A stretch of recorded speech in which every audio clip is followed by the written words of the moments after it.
nararamdaman nyo ngayong araw na to? Masaya, sobra. Sobrang masaya. Kasi parang kababalik lang nila ng Pilipinas, no? Okay, so,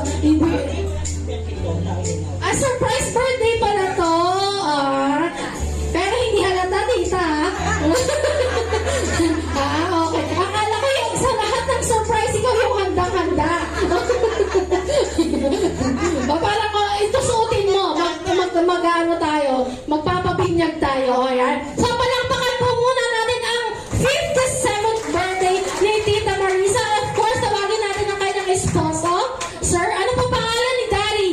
Angelito. Ano po? Angelito. Angelito. Ayan. Parang ang bait-bait ni Daddy. Lito. Ayaw ng Angelito.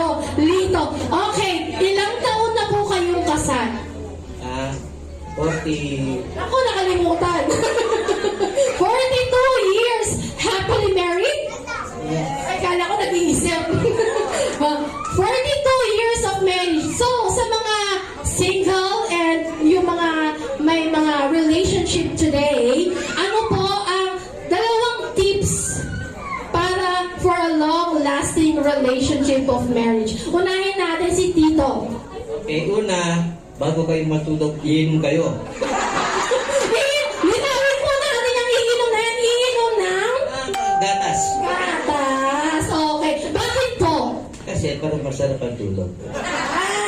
Okay. Para masarap ang tulog? Para laging Nakayakap. Okay. Parang baby, no? Gatas muna. Ay, mini baby. Ay. Ano po ang terms of endearment ninyo? Ano yan? Ang terms of endearment, mahal, honey, baby. Wala, ano lang, pangga, pa, ma, ganun lang. Okay. Mami, ikaw naman po. So si Daddy, ang sabi niya, ang sikreto para tumagal ang inyong relasyon, uminom ng gatas.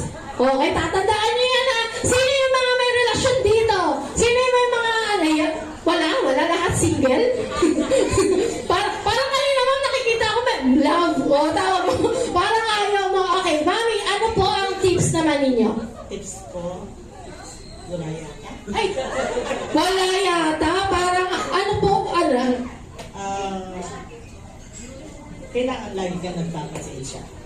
Naku, laging nagpapasensya Ang bagay. sa lahat ng bagay. Bakit po? Parang, Okay, parang akala ko kasi makulit yung partner na yun. Joke lang po. Ayan. Okay, so yon ang isa sa mga tips ni Tita. Kailangan ikaw ay lagi nagpapasensya sa lahat ng bagay. habaan ng pasensya. Ang kailangan, kahit ano pa yun, still, yung love nandun. Parang, pwede po ay nawala. Kala ko magkakiyong palagi. Ay, walang ganun. Okay, sige po, you may take your seat kasi